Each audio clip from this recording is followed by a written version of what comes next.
El presidente Jimmy Morales dio a conocer que el próximo jueves dará a conocer la postura del Ejecutivo en cuanto al usufructo oneroso otorgado a la empresa Transportes de Contenedores Quetzal TCQ. Según el mandatario, es un hecho que la nulidad se tiene que dar, pero se analiza cómo será este proceso. Debe entenderse que el día jueves nosotros plantearemos cualquiera de las situaciones que se puedan dar. En el tema de la declaración de nulidad, eso es un hecho que se tiene que hacer. Y la base legal está más que planteada. Hablé del tema procesal, cómo se va a conducir todo esto.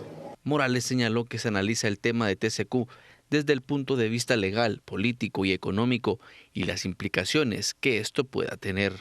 Las deudas que se contrajeron, ¿en qué pueden afectar el manejo de los negocios internacionales de Guatemala como Estado? En lo político, definitivamente tenemos que ver quién es la instancia que debe hacer cada una de las funciones. Por ejemplo, ¿acaso el Congreso de la República puede plantear nulidad?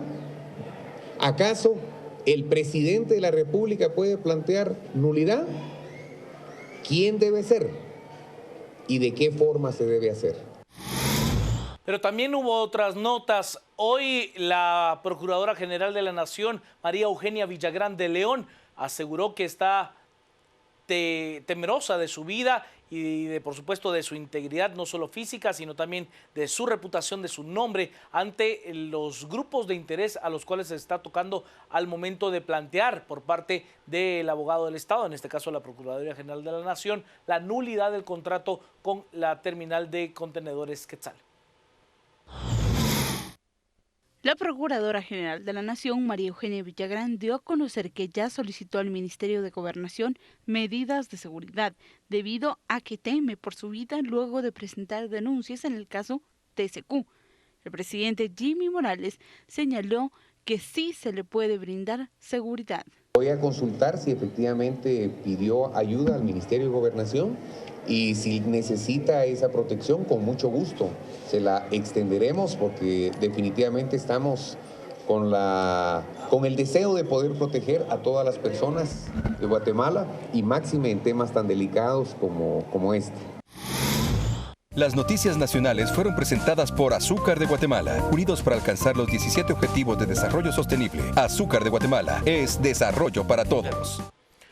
Estamos con la etiqueta de esta noche, Nulidad TCQ, que es nuestra etiqueta. Vamos con Alex, que nos dice, 1, ¿cuánto tiempo lleva este proceso? 2, ¿qué recursos tendría TCQ?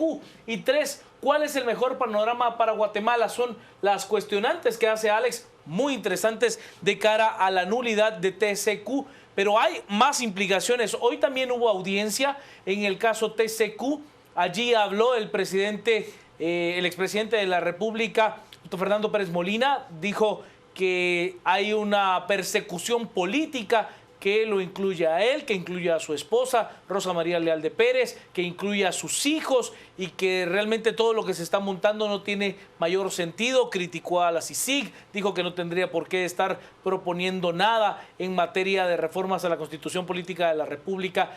Esto luego de lo expresado ayer, tanto por los presidentes de los diferentes poderes del Estado como por el comisionado internacional contra la impunidad, Iván Velázquez Gómez. También habló acerca del proceso y bueno, también hubo un testigo protegido que fue la persona que le habría vendido a Juan Carlos Monzón Rojas y a Daniela Beltranena una embarcación valorada en más de 1 millón de quetzales y que luego fue cambiada por una de más de 2 millones de quetzales, que al parecer era uno de los gustos del expresidente de la República, este tipo de embarcaciones lujosas.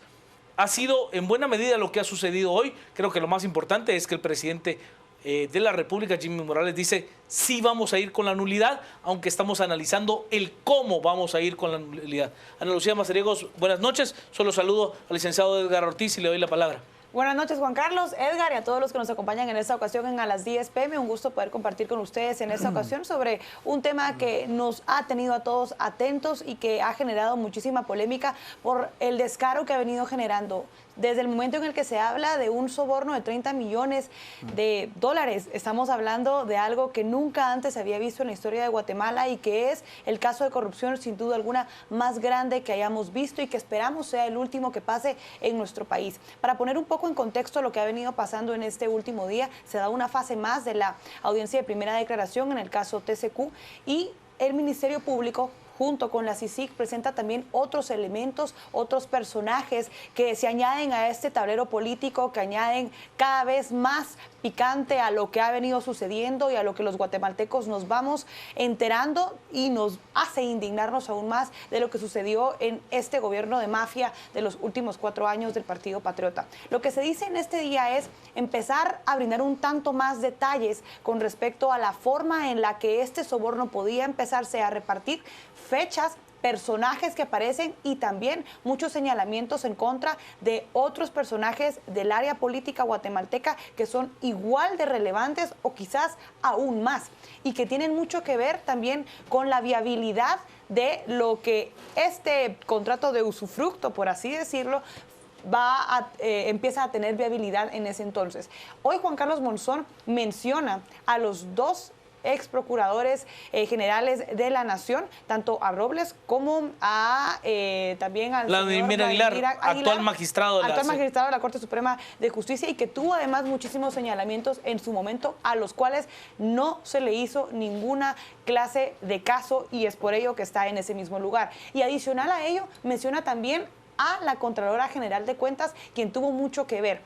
Recalca en esta ocasión también Juan Carlos Monzón el procedimiento por medio del cual se iban realizando los sobornos a muchísimos otros grupos de interés de poder, como lo eran los sindicatos en la empresa portuaria Quetzal, y surge también el nombre de Daniela Beltranena, que se muestra presente en todos los procedimientos de negociación para poder hacer las compras que tanto el expresidente como la ex vicepresidenta de la República solicitaban realizar. E incluso van señalando que esto se realizaba como una intención de un regalo hacia Otto Pérez, quien además solicita otro yate y cada vez muchos más lujos. Lo que venimos observando en esta ocasión es prácticamente la telaraña de esta mafia que estuvo gobernando nuestro país en los últimos años y lo positivo de todo es la actitud que hoy dice o que hoy presenta el presidente de la República, Jimmy Morales, con respecto a que la nulidad sí va. Edgar se va a ahondar un tanto más en los detalles de por qué sí procede la nulidad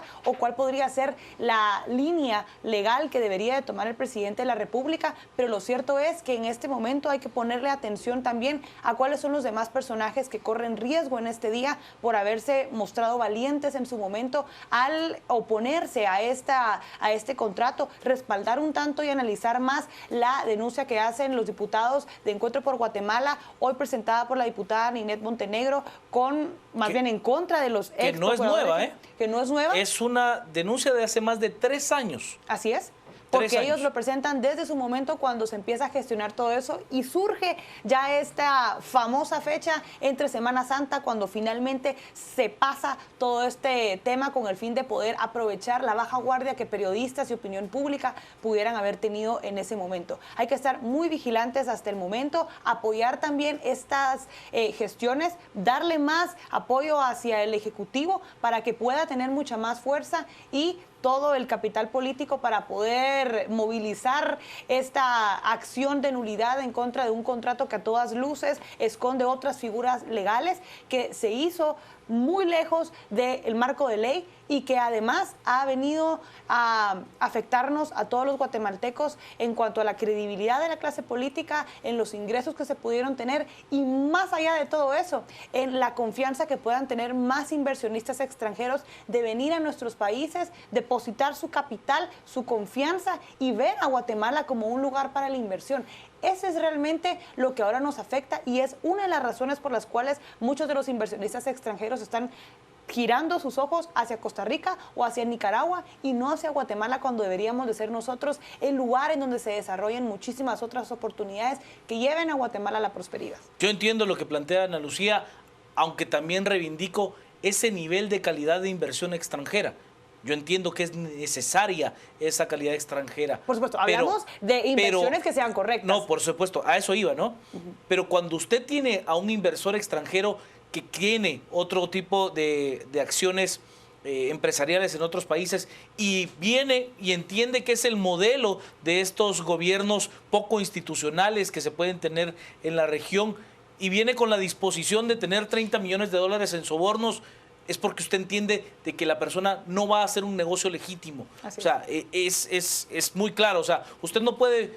A ver, según el relato, yo no es que lo sepa, pero según el relato de Juan Carlos Monzón Rojas, el señor Maura tenía un cuadro donde le especificaba incluso cómo iban a dividir el soborno. O sea, no era que le estuviesen pidiendo, sino que ellos ya tenían preparada una estructura de cómo dividir a este socio local, como lo denomina Juan Carlos Monzón. Y allí también la participación clave del señor Chévez, en cómo él va presentando toda esta estructura y esta administración para poder ser parte de esta administración de sobornos hacia todas las figuras claves. Bueno, en el caso del señor Chévez... dinero, ¿no? Sí, en el caso del señor Chévez, él era el que les lavaba.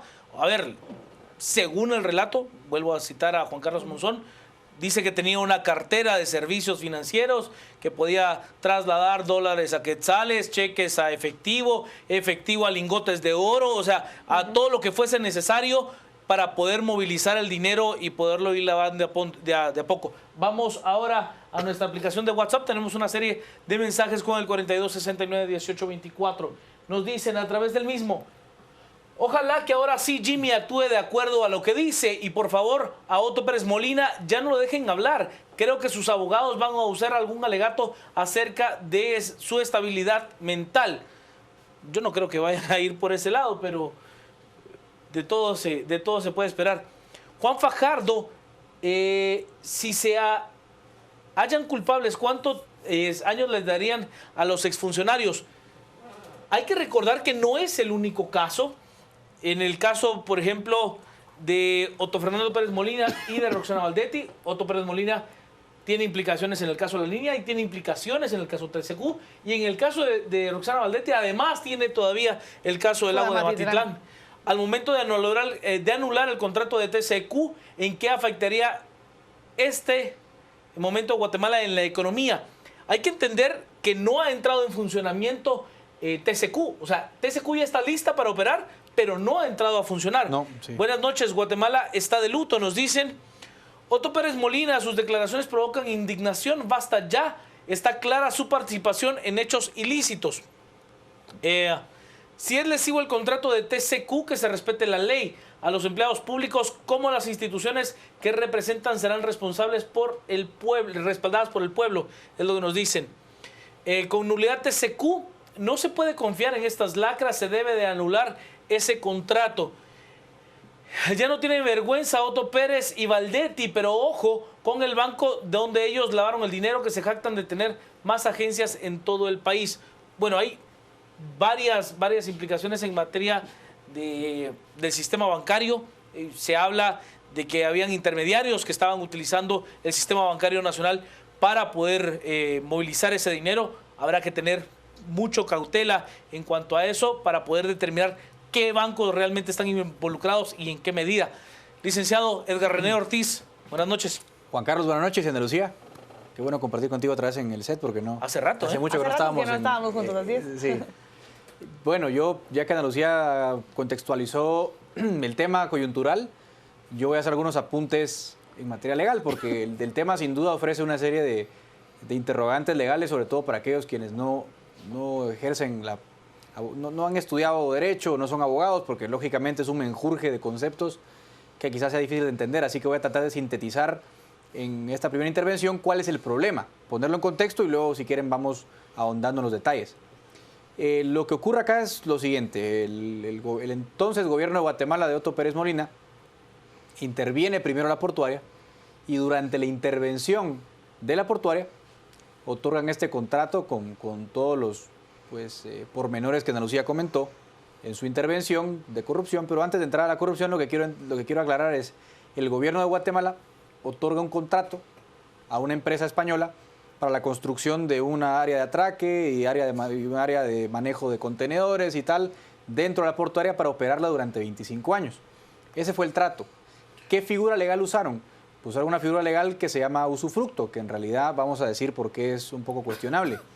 El usufructo en realidad es un contrato usualmente privado, ¿no? Es una figura, es un derecho real, es un contrato privado por medio del cual una persona le cede a otra pues, el derecho de uso y explotación de un bien inmueble, ¿no? O de un bien mueble. En ese caso, pues, los usufructos son muy frecuentes, como digo, entre particulares, es un contrato civil, y aquí hay varias cuestiones legales, particularmente dos, que hacen este caso dudoso. Uno, quien firma el contrato usufructo es el entonces interventor de la portuaria, Alan Marroquín. ¿Tenía el interventor calidades y capacidades para firmar un contrato de ese tipo? Yo creo que no. Ahí viene el primer problema legal. Un interventor es simplemente una figura transitoria y excepcional que consiste en poner en orden una institución estatal que esté pues, en algún problema o en algún contratiempo, ¿no? El interventor, lógicamente, como digo, al ser una figura excepcional, a mi juicio, como abogado, carecía completamente de personalidad para otorgar un contrato como el que otorgó. Uno. Segundo, el Estado, ustedes saben, aunque no se cumple, tiene una famosa ley de contrataciones del Estado en la cual se regula las formas en las cuales el Estado va a contratar. Como el Estado no es un particular, sino es una entidad que usa los recursos de todos, pues procuramos que haya ciertos rituales que debe seguir el Estado a la hora de comprar. Si son compras muy chiquitas, ustedes saben que se usa el régimen de compra directa. Si son compras de cierto monto, la cotización. Y cuando son compras de montos muy altos, se usa la licitación. ¿Qué tipo de contrato era este? Bueno, no era una compra. El Estado en realidad no estaba comprando bienes, sino que en realidad estaba otorgando a otra empresa la tarea de prestar un servicio que en teoría le corresponde al Estado, a la portuaria. ¿Cuál es la figura, a mi juicio, que dentro de la ley de contrataciones tuvo que haberse aplicado? Pues yo creo que lo lógico era aplicar la figura de la concesión. ¿Sí? La concesión es una figura por medio de la cual el Estado le otorga a un particular la provisión de un servicio. Ahora, ¿qué particularidad tiene la concesión? Que para otorgarla, y con esto acabo y vamos a redes y luego abondamos, para otorgar la concesión usted tiene que ir a un proceso de licitación. Entonces la gran pregunta y lo que levanta muchas sospechas, pero que usted lo puede tener con claridad, es ¿por qué el Estado otorgó un contrato de usufructo por medio del cual me brinco toda la regulación que me pone la ley de contrataciones y que me hubiera obligado a abrir una licitación abierta, ¿no? Valga redundancia, ¿no? Pero abrir una licitación, la otorgación del contrato, sino que simplemente se negocia bajo la mesa entre 2 o 3 personas del gobierno, se otorga, primero, circunvalando la ley de contrataciones y segundo, usando una figura legal que el Estado no puede usar, porque usted recuerda una cosa, principio de legalidad, los funcionarios públicos solamente pueden hacer aquello que la ley les permite. No como usted y yo, que podemos hacer lo que querramos, siempre y cuando no hagamos algo que la ley prohíbe. El Estado no está facultado para los usufructos y en ese sentido se violó la ley y por lo tanto se está hablando hoy de nulidad. Nulidad significa que el contrato tiene un vicio esencial que hace que el contrato no sea válido, no haya nacido la vida jurídica. A ver, yo solo quiero preguntarle al licenciado Ortiz, después de lo claro que fue en su alocución, el término oneroso es porque hay un pago, ¿no? Sí, es correcto. O sea, porque hay un pago alrededor del usufructo, por el usufructo, ¿no? Así es, hay una contraprestación, sí. Hay una contraprestación. Vamos. Estamos en las redes con Nulidad TCQ como nuestra etiqueta de esta noche.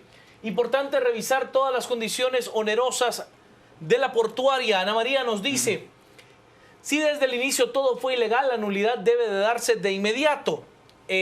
¿Cuándo van a deducir responsabilidades a Nora Segura, excontralora Sandra Torres y Álvaro Colón, o fueron mansas palomas? Es lo que nos dicen. Paranoia News, es una movida usual, amenaza con anular para pedir su parte, luego en otras instancias no procede y listo, un nuevo millonario, nos dice Paranoia News. Mario nos dice, ¿cuánto ganaría el Estado con esa terminal de contenedores o sería lo mismo como lo que administraban los peajes al sur? No, es distinto, Mario, es distinto. Porque, por ejemplo, los que administran la carretera que va de Palín a Escuintla, la carretera fue hecha por el Estado, si no estoy mal. Y entonces lo que hay es un contrato para el mantenimiento de la carretera. Aquí se habla de que la inversión extranjera tenía que construir la terminal de contenedores. Sí. Creo que ahí hay una diferencia. Tiene que hacerse una nueva negociación en beneficio de la patria, nos dice el doctor Zavala. Rafael, fue descarada la declaración del abogado de Pérez Molina, casi justificando los sobornos, diciendo que el Estado no erogó recursos. Bueno, eso fue lo que expresó ayer el doctor César Calderón. Realmente yo no coincido en absolutamente nada con lo que él plantea, principalmente porque no es el tema. Claro. El tema no es si la inversión fue extranjera o fue nacional, o fue privada o fue estatal. El tema es que hubo un soborno claramente establecido, al menos en la fase inicial del proceso, para que se diera la concesión. O sea, no es el tema de si la inversión, mire, vino del Estado o vino de un particular. No, es que para que ese particular pudiera regresar su inversión y ganar dinero, pagó un soborno a aquella autoridad que tenía en su momento la posibilidad de otorgarle su usufructo. Vaya que era un negocio Pérez. ¿Y qué pasará con los otros usufructos? Pues según Otto Pérez Molina se otorgaron de la misma forma. Raúl, el ceder bienes públicos en usufructo es en principio inconstitucional. Se los venden o se los usa, nada más, es lo que nos dice Raúl. Carlos, ¿quién pagará esa deuda? No olviden el caso de Ferrovías, la obra gris ya se pudrió. Lo mismo pasará en el puerto, nos dice Carlos. Mario, este proyecto es necesario para mejorar el puerto, pero operado con autoridad de Puerto Quetzal que pertenezca al Estado. Víctor, el pronunciamiento de la procuradora Villagrán es tardío, es lo que nos dice Víctor. Bueno, no sé si se refiere a que la procuradora María Eugenia Villagrán de León se pronuncia diciendo que debe de darse la nulidad. Si a ese se refiere Víctor.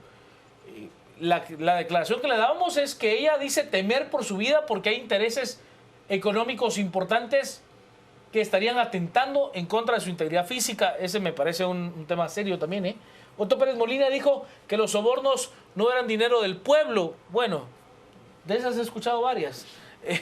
Ana Lucía. Y que además, si hablamos de la estrategia de defensa de Otto Pérez Molina y de todo su equipo de abogados, va muy de la mano de intentar demeritar todas las acciones que ha venido realizando el Ministerio Público y también la CICIG. Hoy el presidente de la República, al igual que ayer, ha seguido calificando y no sale de esa postura con respecto a señalar que todo esto corresponde a un juicio político, que solo son historias de parte del Ministerio Público y de la CICIG y que no hay documentos todavía que se presenten, sino que únicamente los papeles que han empezado a ser trasladados o explicados por Juan Carlos Monzón en cada una de las alocuciones que ha tenido. Por otro lado, también el expresidente Otto Pérez Molina, al mismo tiempo que su defensa, han intentado poner en tela de juicio cuál es la credibilidad de los colaboradores eficaces o los testigos que han presentado hasta el momento en la audiencia, lo cual hace ver también que sin duda alguna están muy temerosos y no tienen todavía pruebas que puedan contrarrestar lo que hasta el momento el Ministerio Público y la CICIG hayan presentado, pese que ellos señalan que son todavía pruebas muy débiles. Lo que estamos viendo en este entonces, sin duda alguna, son funcionarios que están temblando, pero la pregunta aquí también es ver qué otras cosas se le va a exigir a los colaboradores eficaces, entiéndase Juan Carlos Monzón, quien sin duda alguna está formando parte de esta investigación, está colaborando de una manera muy efectiva, está dando datos, procedimientos y los mecanismos que se llevaron a cabo para poder realizar toda esta banda de corrupción, pero también hay que ver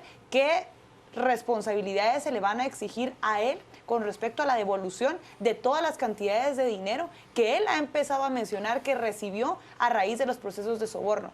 Allí también es donde debemos de centrarnos, porque lo que nos interesa a todos los guatemaltecos no solo es la pena de prisión que se le vaya a imputar a cada uno de los señalados, sino que también conocer cómo va a ser el proceso por medio del cual estos funcionarios que traicionaron completamente la confianza de los guatemaltecos van a devolver todo lo que se robaron.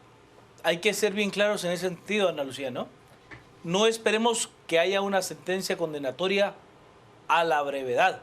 No hemos llegado ni siquiera a terminar la audiencia de primera declaración. Sí, por supuesto, imagínese usted el caso de La Línea, no ha llegado a etapa intermedia, o sea, no se ha declarado si tendrán que ir a juicio o no los presuntos implicados. O sea, ya ha pasado un año de la salida a luz del caso de La Línea. O O sea, no esperemos que esto sea rápido, No, por será un supuesto que proceso larguísimo, será un proceso que a mi parecer tendrá mucho de este sentido de traición entre todos los miembros que formaban una banda y hoy se ha desgranado y hay quienes buscan salvar su pellejo a toda costa. Esto tomará un tiempo, Por supuesto que sí. no sé, si es prudencial serán 2 años. Por supuesto que sí, pero a lo que me refiero es la negociación que se haya hecho con Juan Seguro. Carlos Monzón para ser colaborador eficaz. Seguro. Y que hay que presionar también como sociedad civil para que eso tampoco sea una razón por medio de la cual se le vaya a disminuir de una gran manera lo que él tiene que pagar, porque fue un elemento clave en todos esos hechos de corrupción, que por supuesto van a pasar después de muchos años, no 1 ni 2, sino que pasará mucho más, porque es un proceso largo y habrán también recursos que presentará la defensa de cada uno de los implicados, pero sí hay que tener en claro que si bien va a tomar mucho tiempo, hay que esperar, exigir sanciones claras, aunque se haya colaborado, porque esto solo es un procedimiento para poder quizás lavarse un poco la imagen ante la sociedad guatemalteca, pero lo que ha hecho no se le quita. No, por supuesto, que habría que entender que el caso, que él también está involucrado esencialmente en los 2 casos. Claro, en el caso La y Línea, el caso TCQ. que en su momento se le hablaba de ser él el cabecilla, y luego cuando se abre la investigación de manera más profunda, se denota que pues él respondía a órdenes directas de Ingrid Roxana Valdetti Elías y también en su momento de Otto Fernando Pérez Molina, y por eso sí se puede aplicar la figura del colaborador eficaz. Así es. En el caso de TCQ, pues sí parece él tener bastante, primero, Muchísima información Sí. donde él No, mismo y es impresionante también la manera en la que va explicando cada uno. bailando, de los, ¿no? sí, Toda la impresionante. temática. Vamos a las redes, estamos con Nulidad TCQ como nuestro hashtag de esta noche antagónica. Mientras debatimos de Nulidad TCQ, el pisto puede estar ya en España, Panamá, mientras no sabemos cuánto ya se ha jineteado. Eso es correcto. Buena parte de esa plata no se va a volver a ver. O sea, buena parte de ese dinero no se va a saber qué pasó con ella. ¿Y qué hizo Alejandro Maldonado Aguirre? Aparte de nada, no habrá responsabilidad de omisión de denuncia por parte de él. Bueno, en su momento, la actual procuradora dice haber presentado toda la argumentación legal a el doctor Maldonado Aguirre para él tomar la decisión de si se buscaba la nulidad o no. Eso dice la procuradora. Incluso creo que, perdón que lo interrumpa Juan Carlos, porque incluso que lo presentó el 1 de septiembre, o sea, días antes de que Otto Pérez Molina renunciara incluso. Sí, o sea, así lo marca. Sí. José Rivera nos plantea cohecho pasivo para funcionarios y cohecho activo para los sujetos del contrato. No hay legitimidad en las partes del contrato. Si el contrato nace de comisión de delito, también son responsables de cohecho activo los que dieron la dádiva. Raúl nos dice, hay bienes del Estado que además no pueden ser cedidos, Constitución Política de la República, y nos marca el artículo 112, reservas territoriales del Estado. Y ahí es donde nos hace pues una mención, se exceptúan inmuebles en zonas urbanas. Bueno, creo que el IC tendrá más referencia al artículo 112. Nos dice también, Noticias C5, importante revisar todas las condiciones onerosas de la portuaria. Tengo otros mensajes. Alejandro, ¿qué pasa si se declara nulo el contrato y la sentencia declara inocentes a Otto Pérez y a los demás sindicados? Ricardo Zavala, que se investigue negociaciones del puerto Santo Tomás de Castilla en Izabal. Empieza con usar una base legal no existente. Aquí no alcanza el espacio para narrar todo lo mañoso del contrato. Mario Otto Pérez Molina es el más descarado de los políticos que conozco. Está acorralado y todavía dice que no hay pruebas en su contra. Y bueno, aquí falta un eslabón que en su momento pues era muy... Alan Marroquín. Es correcto. O sea, en su momento era muy... Justo estaba lanzando esta pregunta. ¿Para cuándo vamos a observar a Alan Marroquín en torre de tribunales? Había prometido regresar. Había prometido regresar al país, que estaría sometiéndose a la justicia, que estaría enfrentando a las acusaciones y dándole la cara al juez Miguel Ángel Gálvez, en este caso como juez encargado del caso. Pues no ha venido Alan Marroquín, quien hay que decirlo que en este espacio como muchos de nuestros televidentes, participó a través de las redes sociales en diferentes momentos, utilizando una cuenta @farodigital. Esa era su nickname a través de las redes sociales. Conmigo discutió en algunas ocasiones, principalmente en materia de una figura dentro de la Constitución Política de la República, que es el derecho de réplica. Ahora ha protegido su cuenta en Twitter. Entonces teníamos discrepancias, pero creo que después de la locución que dio a través de YouTube, creí que iba a enfrentar con más celeridad el proceso. Rick. Sí, yo creo que lo que hay que hacer aquí es diseccionar varias cosas, ¿no? Porque obviamente aquí se mezcla lo penal, lo administrativo, lo civil, de todo, ¿no? Entonces hay que separar dos causas. Una sería quizás la batalla por la nulidad del contrato y otra muy distinta, aunque obviamente ligada al tema, que es los delitos que se cometen alrededor de esta cuestión. Entonces yo quiero nada más dejar claro, ¿no? En cuanto y en tanto la nulidad del contrato, hay que proceder por las razones que enumerábamos en la anterior intervención, que es firma un interventor que no tiene calidades para hacerlo y además se utiliza una figura legal que no es la apropiada para el caso. Bueno, que ni siquiera fue él quien firmó, fue el subinterventor. subinterventor. Correcto, el subinterventor. El subinterventor. Pero estando intervenido, la portuaria no había competencias ni calidades para hacer algo así. Aunque eso viene a ser un poco secundario si entendemos que centralmente la figura utilizada es la incorrecta. Alguien, de hecho, en Twitter, olvidé el nickname, comentaba también de los fideicomisos, que son también, para mí, ilegales, ¿no? Porque el Estado no tiene calidades para otorgar un fideicomiso porque no está dentro de las competencias ni dentro de las figuras que reconoce la ley de contrataciones. Pero bueno, será otro tema, ya veremos cómo tratan o la jurisprudencia en su momento, si hay algún caso, qué opina sobre los fideicomisos. Pero también son figuras legales que obviamente no están adentro del ordenamiento jurídico, a mi juicio, pertinentes, ¿no? Bueno, luego está el tema penal, entonces ahí sí entramos al punto que mencionaba el tuitero José Rivera, ¿no? Hay cohecho pasivo y activo. El cohecho es básicamente pues, pedir soborno, ofrecer soborno, recibir soborno o pedir soborno, ya sea para el funcionario o para la persona que lo otorga. Hay mucha duda. Muchos por ahí preguntan si el contrato es nulo, hay que indemnizar a la empresa. Yo entiendo que no, porque un contrato nulo es aquel contrato que jamás nació de la vida jurídica, y si jamás nació de la vida jurídica, pues no hay ningún efecto más que restituir las cosas al estado en el que se encontraban antes de firmar dicho contrato, que es nulo. Entonces no hay tal cuestión. Que si genera falta de certeza o no genera falta de certeza, bueno, yo creo que aquí hay que ser bien claros. Los abogados en un negocio internacional, sobre todo cuando usted va a contratar con el Estado de algún país del mundo, su tarea como empresario es mandar a su abogado a investigar varias cosas. Primero, las calidades de la persona con la que usted está contratando. Segundo, el presupuesto disponible. Tercero, cualquier contingencia legal dentro de ese ordenamiento jurídico. Así que si la empresa española o cualquier empresa sale perjudicada como fruto de esta cuestión, o el propio Banco Mundial, porque recordemos que el Banco Mundial también otorga un préstamo dentro de esta negociación, lo siento, pero los abogados tuvieron que haber hecho el estudio pertinente en su momento.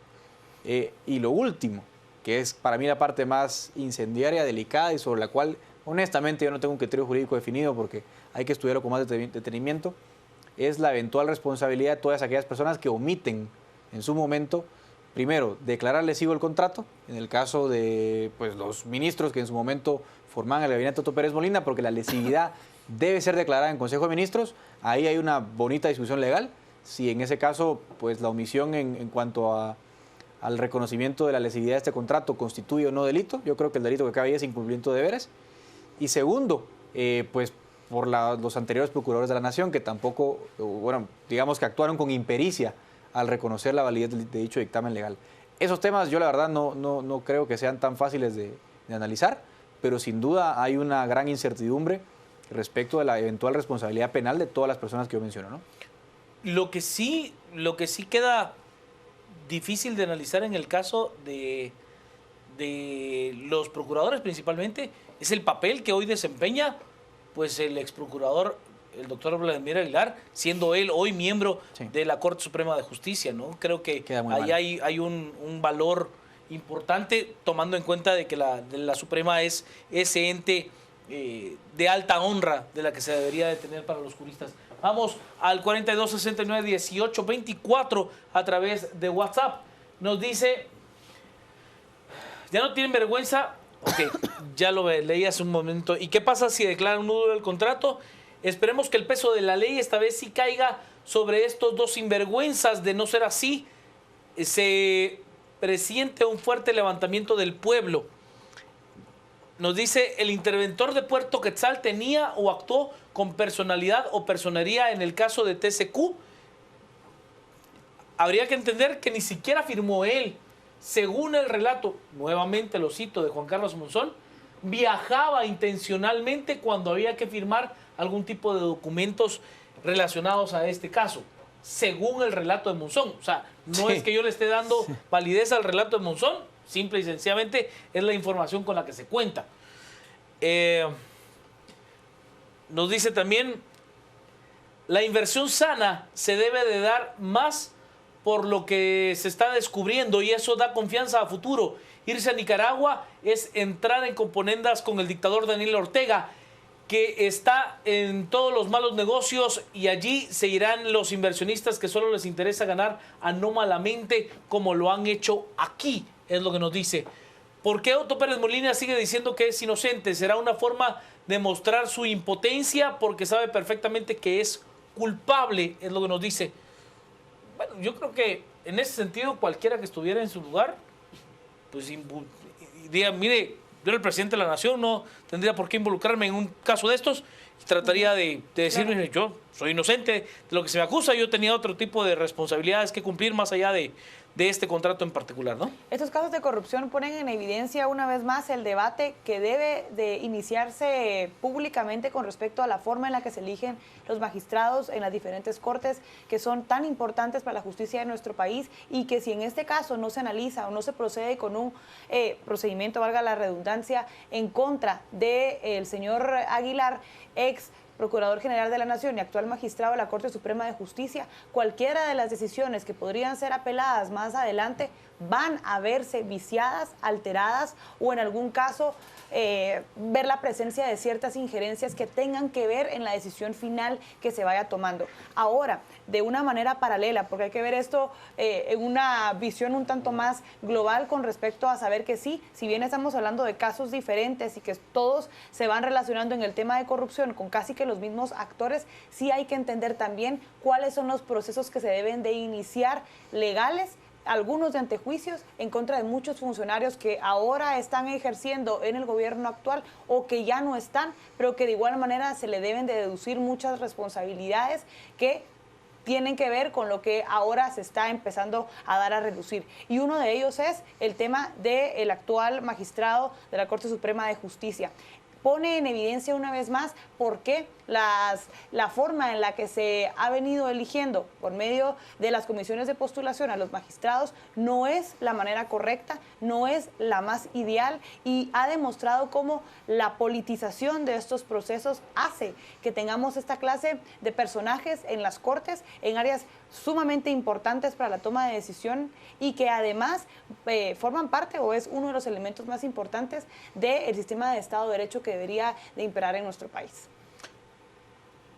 Yo recuerdo bien cuando se dio esa elección de parte de los magistrados de Corte Suprema de Justicia, la serie de acusaciones que se hacían, la serie de revelaciones que se hacían, la forma en la que se decía, porque no había una forma real de poder comprobar cómo pues unos eran designados de manera muy clara por el Partido Libertad Democrática Renovada Líder y otras por el Partido Patriota, y que había una serie de intereses que convergían en ese momento.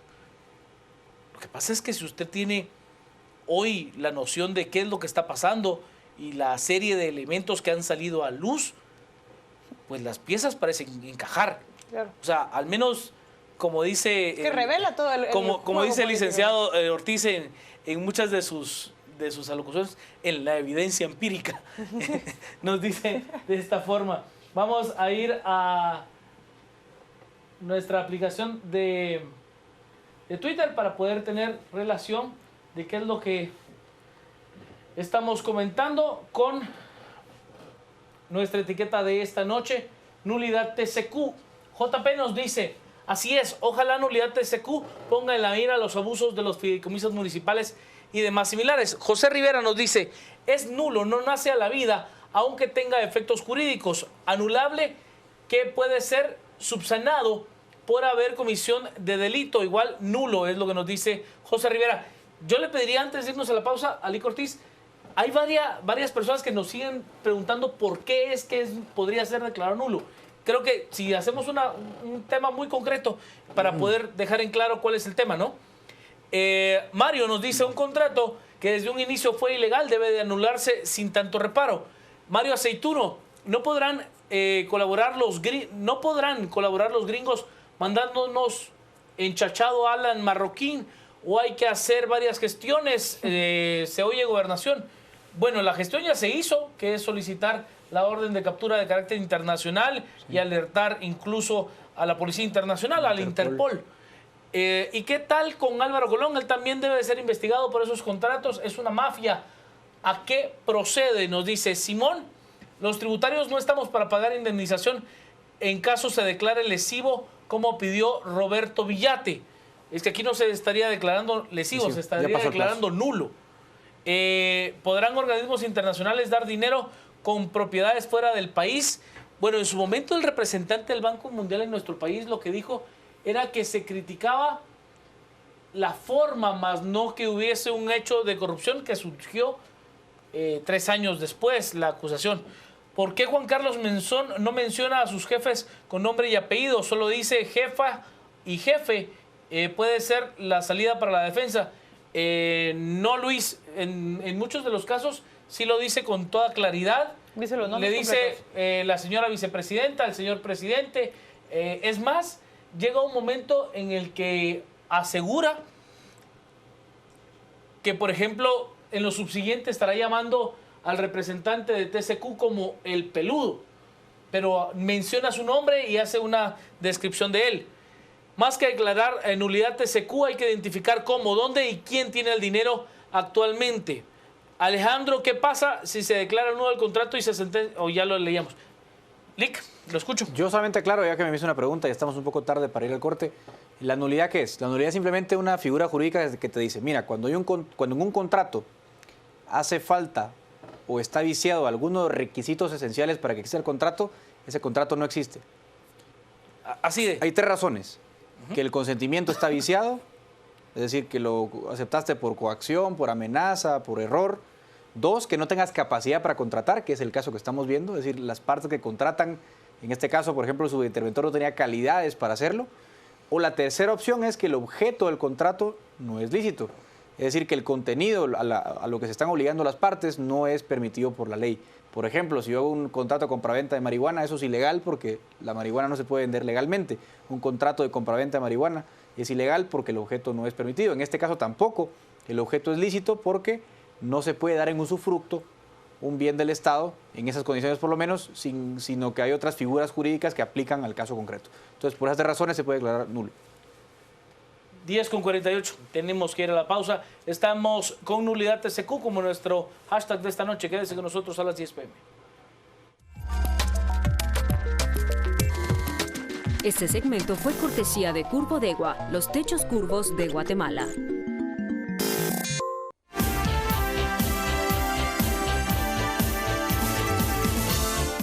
11 de la noche en punto, tenemos que cerrar. Lic Ortiz. Sí, nada más cerrando y diferenciando lo que he hecho anteriormente, ¿no? Hay que diferenciar que en este caso estamos frente a un caso muy complejo porque hay una arista que es la nulidad del contrato, que tenemos que ver cómo se ventila, que por cierto, la nulidad no la declara el presidente ni ningún funcionario, la nulidad tiene que ser declarada en un juicio por un tribunal competente, o sea que hay que esperar que eso se ventile correctamente. Y por otra parte tenemos que esperar los hallazgos en materia penal, dónde están las pruebas de que hubo coimas, de que dónde está la plata, cómo se otorgó el contrato realmente, y esa es otra parte y es otro juicio completamente diferente que habrá que ventilar, ¿no? Ana Lucía. Sobre esa misma línea, yo solo añadiría el incluir a los demás personajes que faltan por presentarse en torre de tribunales, entiéndase Alan Marroquín y muchos otros de los colaboradores que hicieron posible que toda esa red de corrupción se pudiera observar a como se observa en estos días y que las penas severas de prisión sí les sean aplicadas a todos ellos cuando el proceso así lo delimite. Día de Abogados, y hoy nos piden, pues de parte de la Federación de Asociaciones de Abogados y Notarios, condenar el vil asesinato del vicepresidente de esa entidad, el licenciado Roberto Pereira. Nuestro más profundo pésame ante pues el gremio de los abogados ante un vil asesinato.